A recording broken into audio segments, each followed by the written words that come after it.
Okey, cubaan ketiga. Cubaan ketiga. Ada. Ada.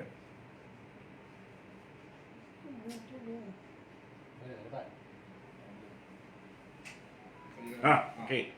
On. Okey. Assalamualaikum warahmatullahi wabarakatuh. Cubaan ketiga kita kali ni baru lepas. 3 biji handphone hari ni baru boleh pakai. Yang ke-3 baru boleh masuk. Assalamualaikum warahmatullahi wabarakatuh dan salam satu Malaysia. Hari ni berita buruk. Sebelum ni kita terima berita buruk, semua sektor ekonomi yang tidak esensial mereka tutup. Tetapi malangnya tuan-tuan, hari ni bila kita tak dibenarkan cari makan macam biasa, kita dah cukup stres, kita pergi beriadah pun hari ni sudah mula diganggu tuan-tuan. Tadi petang bila kita buat brisk walking ataupun jalan kaki di Taman Tasik Titi Wangsa, kita dimaklumkan mulai hari esok rakyat tidak dibenarkan lagi untuk beriadah di Taman Tasik Titi Wangsa.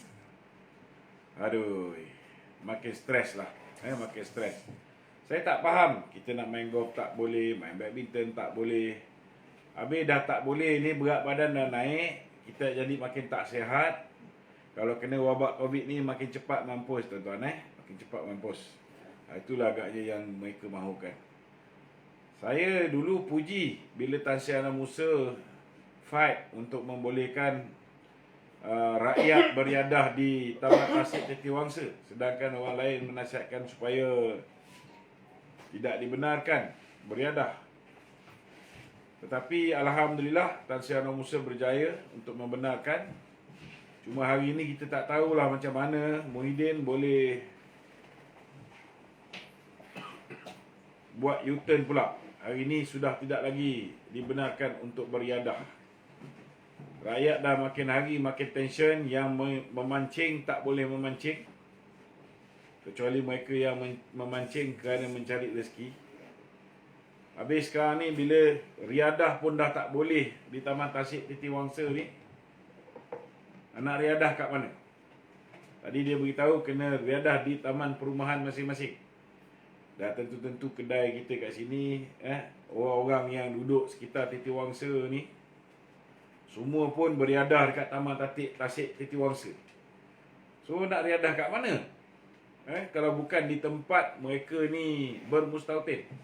Saya tak tahu sama ada tempat-tempat lain macam mana. Tetapi itulah nasib yang dihadapi oleh orang KL.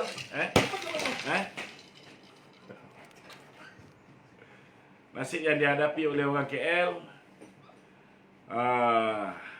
Taman Tasik Titi Wangsa nak riadah pun dah tak boleh sekarang. Tak apalah. Kita tengok apa yang cuba dimainkan oleh Muhyiddin ni. Dengar cerita nak minta sambung seperti mana yang saya dah lama cakap. Mereka akan minta sambung darurat ni. Dah hampir pasti ianya bakal berlaku tuan-tuan. Rumah semua dah bertiup kencang. Tanpa melengahkan masa, saya persilakan kalau ada sebarang pertanyaan, sebarang persoalan dalam sesi bual bicara bersama Lokman Adam ini, tuan-tuan boleh ajukan di nombor apa tu? Boleh ajukan di ruang komen di ruang komen, sebab kita menggunakan telefon salah seorang sahabat kita. Jadi tanpa melengahkan masa, silakan saudara Pablo. Okay, Assalamualaikum Datuk. Waalaikumsalam. Datuk, berkenaan Datuk kata rakyat sekarang tertekan ni Datuk. Pada yang bekerja pun, lebih daripada tertekan. pada yang bekerja pun lagi tertekan. Diorang nak pergi beli makan sampai rumah pukul 7, Betul, 7:30. betul. Bukan nak kata Bank pula tutup. ada setengah orang yalah kerja habis pukul 5. Tapi tak semua orang pukul 5 boleh siap kerja. Kadang-kadang pukul 7 juga. Time tu lah nak kejar maghrib, time tu lah nak pergi cari makan. Kalau lambat cari makan, Dia contohnya setengah pun dah kemas lah. Kalau nak cari restoran tu pukul 7 pun pukul 6 lebih dah tak ada lah. Lepas tu nak pergi McDonald pun pukul 7 dah tutup. Tekan tu. Dan ramai balik rumah dengan hampa. Kalau ada maid masak kat rumah tak apa kan. Tapi kalau orang yang suami isteri bekerja ini cukup-cukup menyusahkan. Cukup-cukup menyusahkan. Apa salahnya sektor makanan ni dibenarkan beroperasi sampai pukul 10 ke kurang-kurang. Ada masa lebih kurang daripada pukul 8 sampai pukul 10. Terutamanya orang Islam ni, dia solat maghrib dulu, lepas solat maghrib baru dia fikir apa nak makan. Betul tak? Jadi apa salahnya drag lah sikit waktu makan ni sampai pukul 10. Saya pun memang tak pastilah. Bukannya orang tu boleh lepak pun kat kedai makan. Betul tak? Take away ya. Habis abang-abang yang jual burger ni pukul 5 baru balik kerja, baru nak buat dia punya kerja yang kedua. Habis. Kau bayangkan lah apa jadi dengan dia orang. Letih lah. Kita cakap ni dah banyak kali. Setahun lebih ni takkan cakap benda yang sama je. Kenapa dia orang ni tak belajar melalui kesilapan yang lepas? Betul. Kenapa perlu kita nak kena tegur banyak kali? Kena bangkitkan berulang kali. Dia orang ni bongok sangat ke? Kan? Kena cakap berulang kali. Letih babe. Letih. Pening kepala bila ada kerajaan tak berapa cerdik.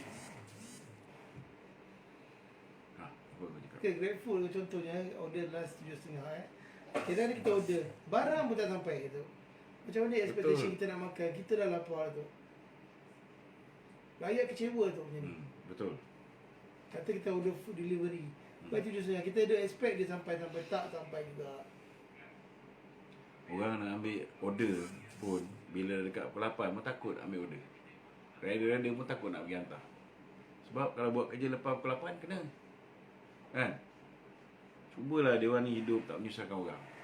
Kau nak sambung darurat, kau sambung lah. Kan? Kita pun dah tak boleh nak cakap apa lah. Betul tak? Siapa boleh halang yang di-Pertuan Agong untuk sambung darurat? Kita tak boleh cakap apa. Tapi setidak-tidaknya jangan menyusahkan kehidupan rakyat. Kan? Buat kedai makan, orang nak makan, cari makan susah. Balik kerja tergesa-gesa. Kan? Yang mana yang lockdown tu okey lah. Habis yang essential services ni tak payah makan ke? Kan? Yang mana yang jadi jaga malam, mana nak makan apa? Ada tak dia orang fikir? Ada setengah-setengah yang aktiviti dia buat kerja belah malam. Construction yang buat jalan-jalan masih berjalan. Kan? Mana nak cari air semua. Macam mana nak cari air? Kerja repair ni. Kan? Lepas tu ada setengah-setengah tempat workshop. Workshop ada kereta boleh dibenarkan. Yang motor, apa ingat orang yang mantau Grab tu semua naik kereta? Ramai naik motor. Kedai motor banyak tak dibenarkan buka. Macam mana dia fikir menentukan sama ada benda tu essential ataupun tidak? Kalau motor pancit, siapa nak repair? Kalau tak boleh repair, macam mana nak hantar food delivery? Benda mudah macam ni. Kan? Sekarang ni, kedai tayar pun terpaksa beroperasi secara pintu belakang. Padahal, benda tu essential. Yang patut kau benar kau tak benarkan. Betul tak? Ada kedai tayar beroperasi secara pintu belakang. Apa yang dia takut sangat dengan kita punya live ni, tak tahu lah. Line penuh 4G. Takkan nak pakai 5G belum keluar lagi. Kan? Suara slow Datuk. Aduh. Suara slow. Suara pun dimainkan juga ni. Dah 2 hari dah ni. Letih lah. Okey. Sebarang persoalan lain. Silakan. Okey Datuk.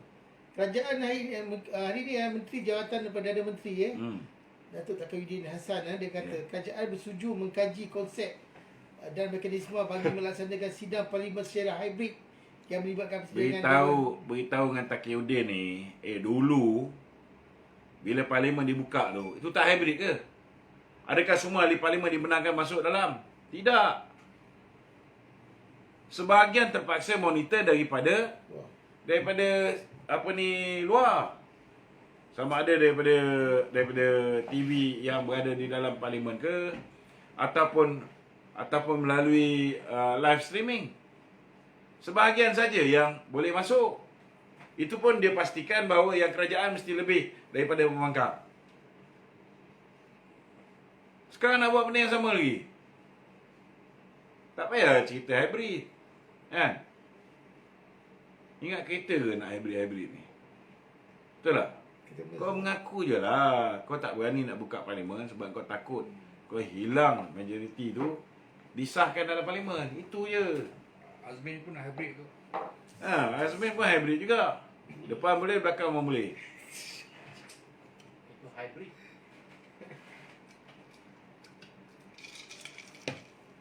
Letih lah. Suara slow sangat. Suara dah menjerit macam ni pun slow. Masalahnya bila kita cakap dengan nada keras ni, orang kata sabar. Orang kata relax man, jangan emotional. Kan? Orang tak suka orang emotional. Tapi kalau dah kebodohan tu bulang, hari-hari buat kebodohan yang sama, kadang-kadang kenalah keras sikit. Kalau tak keras macam mana dia orang ni nak faham? Betul tak? Kena keras sikit. Bila tak keras pula dia kata tak cukup kuat. Habis dah dia orang kacau kita punya line. Sekejap sangkut-sangkut, sekejap suara tak kuat. Nampak? Ramai orang cakap suara tak kuat. Padahal kita sama je. Hari-hari benda yang sama. Guna telefon yang sama. Kan? Sekali-sekala kena rampas. Kena rampas, pakai lagi lain. Okey dah? Suara dah okey? Okey dah. Baru marah sikit baru suara nak okey. Okey. Okey tak? Okey. Okey tak? Alamak anakku.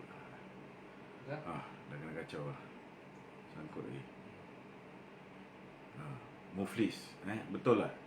Hari ni orang yang muflis ni terlalu ramai. Orang yang muflis ni terlalu ramai sehingga kan telefon balik tengah live. Orang yang muflis ni terlalu ramai sehingga kan jumlah ini amat-amat mengecewakan. Amat-amat mengecewakan. Syarikat-syarikat yang gulung tikar ni bukan lagi syarikat gulung tikar tau.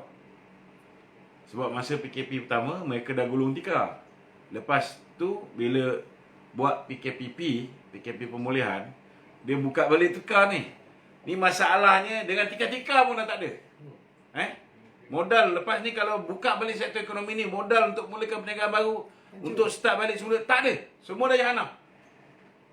Semua dah jahanam. Itu sebab aku percaya bahawa Malaysia ni salah satu daripada negara yang akan menuju ke arah kehancuran dari segi sektor ekonomi. Itu tak boleh nak buat apa. Kira dia tak tukar cepat lah. Kalau tukar sekarang ni, tukar kerajaan pun, kerajaan baru tu belum tentu boleh repair kerosakan yang dibawa oleh Pakatan Harapan, kerosakan yang dibawa oleh Perikatan Nasional. Belum tentu kita boleh repair dalam masa yang dekat. Ianya akan mengambil masa yang sangat panjang. Trust me. Itu sebab saya tak boleh nak salahkan orang lain. Sebab kita rakyat sendiri yang buat kesilapan, mahu cuba try test. Kerajaan yang jaga kita 61 tahun dengan baik, kau buang dalam tong sampah, kau angkat yang geng main belakang, kau angkat kuda tua yang dah puas 22 tahun jadi Perdana Menteri, nak merasa lagi jadi Perdana Menteri, kau angkat geng-geng DAP. So this is what you have to pay for what you have voted. Hadap je lah. Cakap pun tak guna.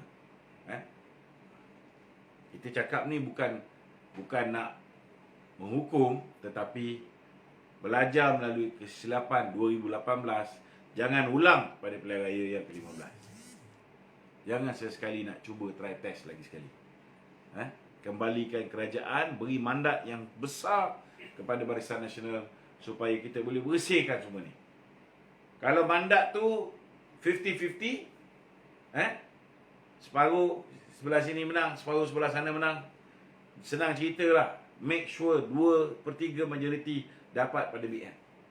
Kalau BN tak dapat 2/3 majoriti, kita tidak akan ada strong government. Kita tidak akan ada stable government. When the government is not stable, the country's economy is not going to be stable. Investor will not come in. Pelabur takkan berani masuk dalam keadaan dia tahu bahawa negara ni, dia punya kepimpinan politik boleh berubah bila-bila masa. Itu sebab kena kembalikan mandat kepada BN tu, dengan satu mandat yang besar. Kalau masih teragak-agak lagi, tak tahu nak pangkah mana, masih lagi ada yang pangkah bersatu, masih lagi ada yang bebal pangkah Pakatan Harapan, tak boleh cakap apa. Kau hadap sendirilah. Ketika tu aku senyum je lah, tak boleh cakap apa. Kita jual sate. Okey Datuk. Tadi Datuk Takawidin cakap Parlimen nak dibuka secara hybrid. Cadangan dia. Tapi pula Menteri Dalam Negeri pula hari ni pula berkata Parlimen hanya akan bersidang semula selepas negara berjaya mencapai imuniti kelompok. Selepas dia antara dia pun kadang-kadang miscommunication. Macam mana tu? Orang cakap dia antara dia kadang-kadang pun miscommunication. Hamzah ni dia punya political maneuvering ni memang dia kepakaran. Tajudin ni dia fikir pasal parti dia je. So mungkin bagi Tajudin kalau buat hybrid ni, kedudukan Muhyiddin ni selamat. Tapi orang macam Hamzah, dia pun jaga keselamatan. Dia lebih tahu. Silap-silap kalau buat secara hybrid sekalipun, bos dia boleh hilang kuasa. Lebih baik elakkan. Jadi cara yang paling mudah, pastikan letakkan semua 80% rakyat Malaysia daripada 32 juta ni 80% dah di vaccination, dah vaccinated, barulah boleh pilihan raya. Itu cara paling selamat lah. Dia Sampai mampus lah 2023 lah paling cepat pun. Kenapa ni? Tak ada apa. Oh, Okey. Okey Datuk. Okey, sebuah Suara tak ada. Ada sangkut-sangkut pula. Saya ni dengan kamera ni dua ni je. Nampak? Dua jengkal ni dengan kamera ni. Nak dekat macam mana lagi, takkan nak letak muka depan macam ni. Itu dah macam Ini bilik studio tau. Studio ni khusus untuk cakap dengan korang ni.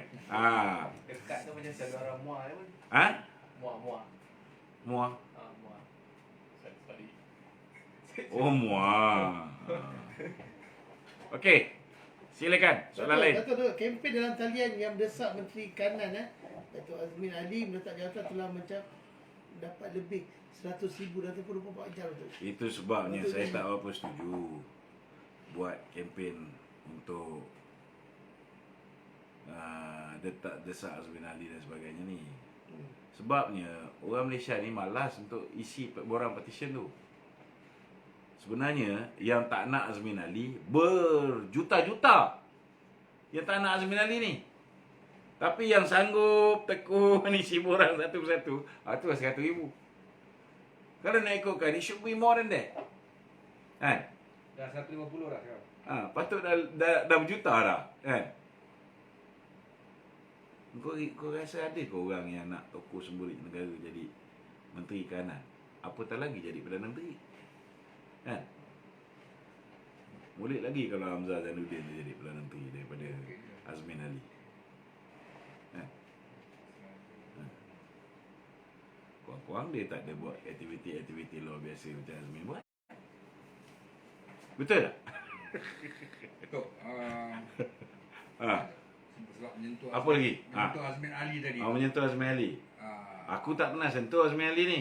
Tak menyentuh isu Azmin Ali. Isu tak apa, isu. Jadi IGP baru ni macam mana tu? Datuk rasa dia nak teruskan ke ataupun kena buat report semula ke macam mana dengan Azmin Ali ni? Kau ada buat report pula? Ada buat report balik baru? Belum. Belum. Kau buat dulu, baru kita tahu. Maksudnya Kau orang tak buat report baru, macam mana nak suruh tak sebabnya, buat okey. report baru ke macam mana? Kalau nak jawapan baru, buat report baru. Kalau jawapan lama, report lama tu, IGP lama dah bagi jawapan. Dah tutup kes lah. Jawapan dia sudah serah kertas siasatan kepada Jabatan Peguam Negara. Jabatan Peguam Negara memutuskan tidak ada pendakwaan. Dah tutup kes lah. Faham tak? Okey. Sebab apa tak ada pendakwaan? Sebab Kacau. Azmin Ali ni anak angkat daripada Tun Mahathir. Oh, okey. Peguam Negara yang lama tu merupakan Peguam Negara yang dilantik oleh Mahathir. Betul tak? Betul. Lepas tu Azmin pula buat langkah Sheraton. Bila buat langkah Sheraton, Azmin jadi Menteri Kanan 1, Timbalan Perdana Menteri, bro. Ya. Selamat. Takkanlah Peguam Negara baru nak buat pula tindakan ke atas Azmin Ali. Okey. Betul tak? Betul. Tapi kalau besok lusa dia berlaga dengan Muhyiddin, tak mustahil. Tak mustahil. Tapi bukan ke Datuk yang mulakan report polis dulu dekat Azmin? Aku dah buat, Okey. Yang kemudian ni tak nak buat lagi. kesudahannya tak ada. Aku dah tahu jawapan. Mereka tidak akan dakwa. Sebab dia pemimpin bersatu. Kalau pemimpin bersatu je, selamat. Kan? Kalau ada kaitan dengan Mahathir je, selamat. Syed Saddiq dah keluar bersatu. Sepatutnya dia dah didakwa oleh pihak SPRM, tapi Mahathir tak bagi dakwa. Kan? Sebab Perdana Menteri kita masih bawa telunjuk Mahathir. Bila Mahathir tak bagi dakwa, ada dakwa tak? Tak ada.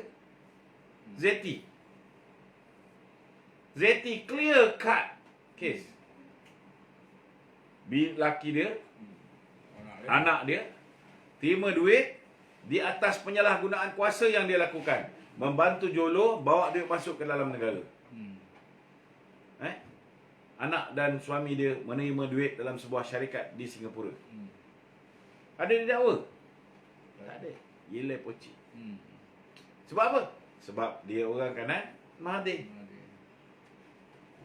Dan Muhyiddin masih lagi tak setia pada Mahathir. Dia takkan kacau. Okey. Okey Datuk. Orang pemimpin dah tak ada kata petition pecat Azmin ni tak guna pun Datuk. Memang tak guna bagi masa. Muhyiddin tidak akan memecat Azmin kerana pentadbirannya bergantung kepada Pada sokongan Azmin.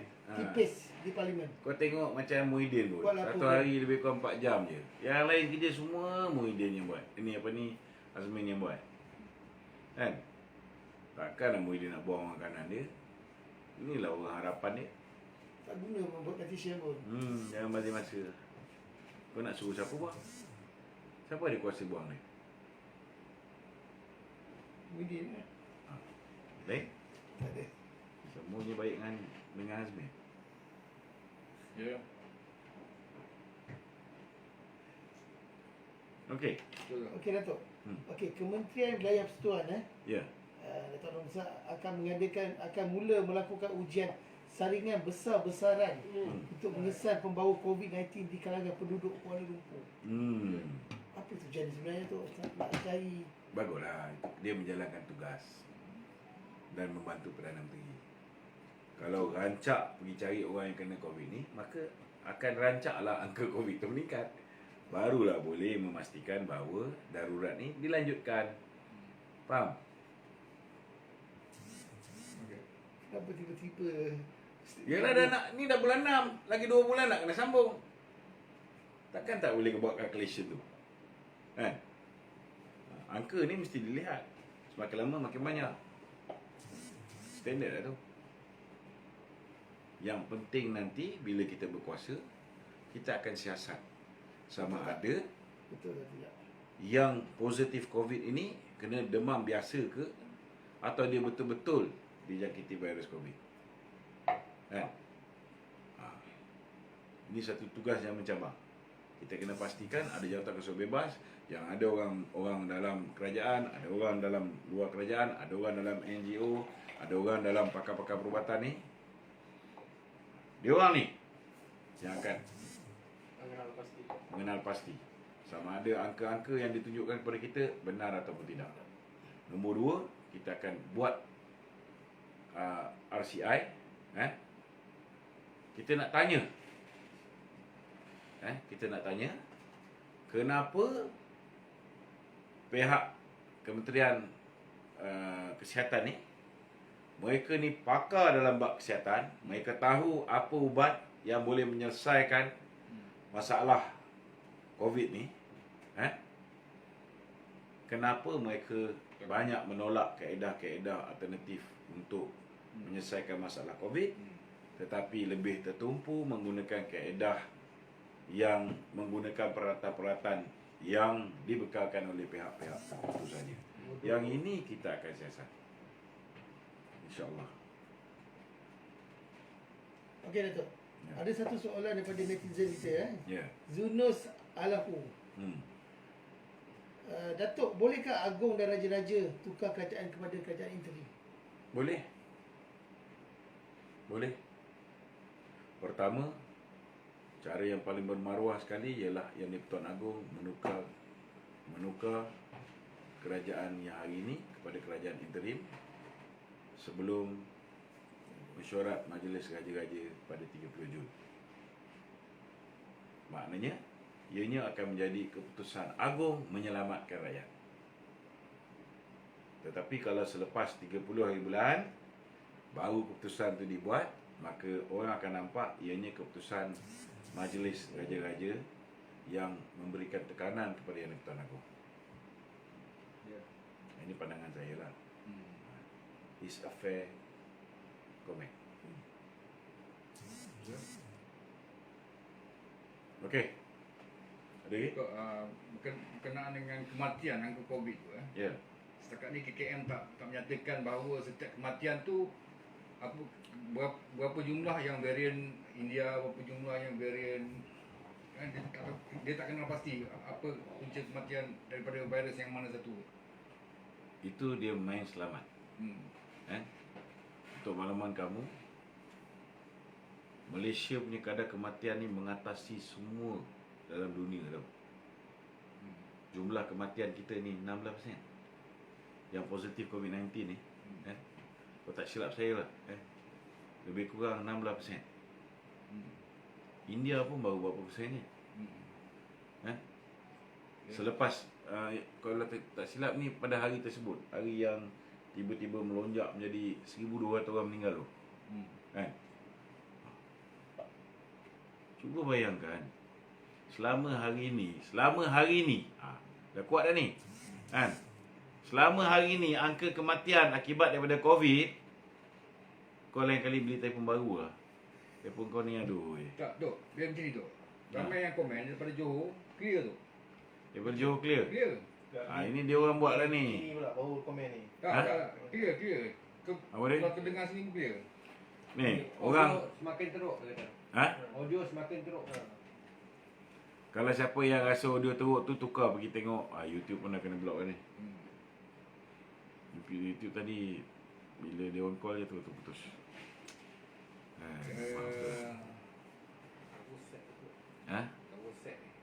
Tahulah aku kabur set. Mana dia tahu. Malam bunyi teruk. Teruk. Okey. Apa tadi aku dah cakap tadi? Angka kematian. Angka kematian ni kan, tidak sepatutnya sebuah negara yang beriklim panas macam kita ni, angka kematian begitu tinggi. Ini jelas membuktikan.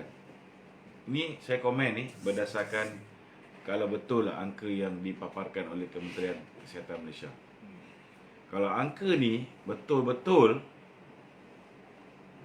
benar, maka ini membuktikan varian baru yang menyerang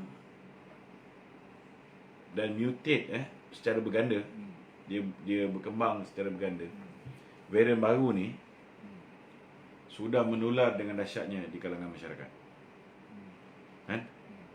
Itu sebab orang muda pun boleh jalan. Orang yang ada sedikit komplikasi kesihatan ni pun jalan. Kanak-kanak bawah 5 tahun pun jalan. Itu sebabnya memang perlulah Kementerian Kesihatan ni memberitahu kepada kita. Kalau sebelum ni kita tahu bahawa jumlah kematian ni hanya 0.26%.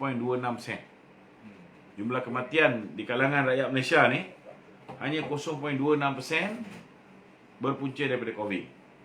Dan yang berpunca daripada COVID ni pula 82% terdiri daripada mereka yang darah tinggi, kencing manis, buah pinggang dan sebagainya. Maknanya angka yang betul-betul mati kerana COVID ni terlalu kecil. Orang yang mati kerana ni yang positif ni dan mati, kalau sebelum ni sangat kecil. Tetapi sekarang ni angka ni tiba-tiba mendadak menjadi besar. Kita akan buat inquiry insya-Allah. Kita akan pastikan siapa juga yang terlibat melakukan penipuan, melakukan meletakkan angka-angka palsu, mereka akan dihadapkan ke muka pengadilan. Tapi kalau mereka ni melaporkan secara jujur, tak ada masalah. Tak ada masalah. Cuma saya khuatir ni sebab apa? Pasal kita ni ialah bila orang datang nak beli herba di SP Suleha ni ataupun nak beli madu sumek daripada kita Batu Sauda, dia orang beritahu, kita tanya dengan dia pesakit tu ada apa dia panggil? Simptom ataupun tidak. Kebelakangan ni ramai beritahu tak ada simptom. So di situ ada tanda tanya. Adakah mereka ni tidak ada simptom disebabkan varian baru tu memang tak ada simptom, ataupun mereka hanya ada mereka ialah maknanya kesahihan positif COVID tu betul ataupun tidak. Benda ni kita takkan tahu selagi tak tukar kerajaan, selagi tidak ada pihak yang menyiasat secara menyeluruh ke dalam pentadbiran KKM ni, dan juga mereka yang ada kaitan dengan mengarahkan arahan-arahan data dikeluarkan. Selagi tidak ada siasatan menyeluruh, selagi itu kita tak akan tahu. Tok, secara umumnya tu, kalau dulu pasal PKP 1, sesiapa yang confirm positif baru dianggap kes. Tapi sekarang ni dah tular tu. Mana-mana pun yang mana ada kontak rapat pun dianggap kes. Walaupun dia negatif. Itu andaian. Macam saya cakap lah, itu andaian. Ada jaminan? Ada proof? Tak ada. Sebab apa tak ada? Kita tunggulah tukar kerajaan baru kita boleh buat siasatan. Kan? Sebab yang dia laporkan ialah angka positif COVID-19. Kalau orang tu kena kuarantin dia lapor sebagai mangsa COVID, itu adalah satu penipuan. Mereka ni boleh dihadapkan ke muka pengadilan. So kita tunggulah, kita ada kuasa, jangan buat andaian. Okey. Okey Datuk, kita ada satu soalan dari netizen lagi Hos Getah 4. Apa komen Datuk baru-baru ini kecoh di media sosial anak Menteri Besar Terengganu sifatkan rakyat sebagai sampah? Anak Menteri ni. Kau pasti ke? Ni netizen cakap lah. Ya. Ada dia baca juga tu. Dia sifatkan rakyat dia sampah. Ya. Saya tak pasti lah sama ada dia cakap tu betul ke tidak lah kan. Tetapi kalau betul, mungkin Menteri Besar Terengganu kena nasihat anak dia lah kan. Kalau misalnya dia gagal menasihati anak dia, kalau benda ni betul kan, maka dia kena bersiap sedia lah lepas pilihan raya yang akan datang dia pula jadi samsah. Siapa? Sebab Itu je. Kau kena ingat hari ni jadi kau orang kan, yang paling berkuasa ialah rakyat kan. Jangan mengeluarkan ayat-ayat yang boleh melukakan hati rakyat. Kalau rakyat tak faham, bagi penerangan supaya rakyat faham. Kan? Janganlah senang-senang cakap rakyat sampah. Betul tak? Itu yang orang kata kerana mulut badan binasa. Okey. Okey tu. Apa ni, kalau nak ikut-ikutkan tu KKM ni dia punya sistem dah hampir lumpuh sebenarnya tu. Dengan apa yang katil tak cukup, itu tak cukup, ini tak cukup. Jadi tidakkah KKM boleh minta nasihat pada pakar-pakar nutrition, pakar nutrisi. Bagaimana nak menjaga rakyat, nak menjaga diri dia sendiri tu. Beginilah, aku dah cerita benda ni banyak kali. Kan? KKM tak perlu minta nasihat sesiapa. Sebab di dalam KKM tu semua bapak pakar semua ada. Kan? Dia lagi tahu pasal ivermectin. Dia lagi tahu pasal hydroxychloroquine. Dia lagi tahu rakyat ni perlu makan zinc, rakyat ni perlu makan B complex, rakyat ni perlu ambil vitamin C. Dia lagi tahu apa ni khasiat semambu. Ataupun dalam bahasa Inggerisnya NIM. Dia lagi tahu. Kenapa tak redar pada rakyat? Itu yang kita akan siasat. Betul tak? Betul. Itu yang kita akan siasat. Sama juga doktor-doktor ni. Kau ingat doktor-doktor ni semua, pakar-pakar perubatan ni, dia tidak tahu bahawa side effect daripada AstraZeneca. Adakah dia tak tahu side effect daripada Pfizer? Adakah dia langsung tak membaca bahawa Bill Gates dan juga puak-puak Illuminati ni memang merancang untuk mengurangkan penduduk dunia? Dia orang lagi tahu, bro. Tak, sekarang dah tu. Kan? Saya orang lagi tahu. Rakyat tidak mengharapkan, bukan siasatan tu perlu. Tapi tindakan juga kena ada. Gerakan tu kena ada. Tak, sekarang tindakan apa kita boleh buat? Itulah dia. Sekarang ni kau cakap kalau kau tak setuju dengan apa dipanggil? Vaksin. Okey. Engkau boleh terus kena penjara, bro. Yalah. Tak, ini Mereka betul-betul salah gunakan akta darurat ni. Akta darurat ni digunakan untuk menutup mulut siapa juga yang cakap pasal vaksin. Anti-vaksin. Dia terus akan istilah orang ni anti-vaksin. Padahal ini hak kita untuk bersuara. Betul.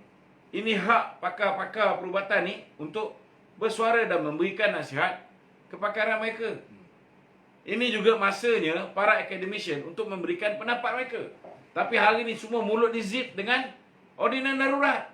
Itu sebab 30 hari bulan Jun ni yang di-Pertuan Agong dan Raja-Raja Melayu kena mengambil keputusan hentikan darurat ni. Mereka salah guna kuasa. Dahlah parlimen tak dibuka. Wakil-wakil rakyat, suara rakyat macam mana nak sampai? Kalau wakil rakyat tak boleh pergi parlimen. Bila rakyat dah tak harapkan lagi kerajaan, rakyat dah tak harapkan lagi dia punya ahli parlimen untuk bersuara, rakyat bersuara sendiri. Hari ni kau tengok, berapa ramai orang dah mula bercakap sendiri. Berapa ramai orang yang dah mula membuat ulasan. Betul. Kerajaan Bahalul ni pun satu Bahalul. Kan? Orang nak main golf tak boleh. Orang nak pergi jalan kaki tak boleh. Main badminton tak boleh. Habis kalau dah semua tak boleh, kerja dia duduk rumah balon kau je lah. Tak ke bodoh ni? Cubalah guna otak sikit fikir. Kalau tak nak jaga rakyat pun, at least make sure you can win back the government. Itu pun dia orang tak boleh fikir. Kerja kita pula jadi lagi senang. Lagi banyak dia buat keputusan bodoh ni. Lagi senang kita nak menjatuhkan dia orang ni dalam pilihan raya akan datang. Tak tahulah pakar itulah masalah. Itulah. Pakar strategis Tak, dia. negara lain Pakar strategis dia sentiasa menggunakan kaedah songsang. Kan? politik Dan memang minat dia benda yang songsang. Tak tahu macam mana. Okey. Okey. Ada lagi? Tak ada. Assalamualaikum warahmatullahi wabarakatuh.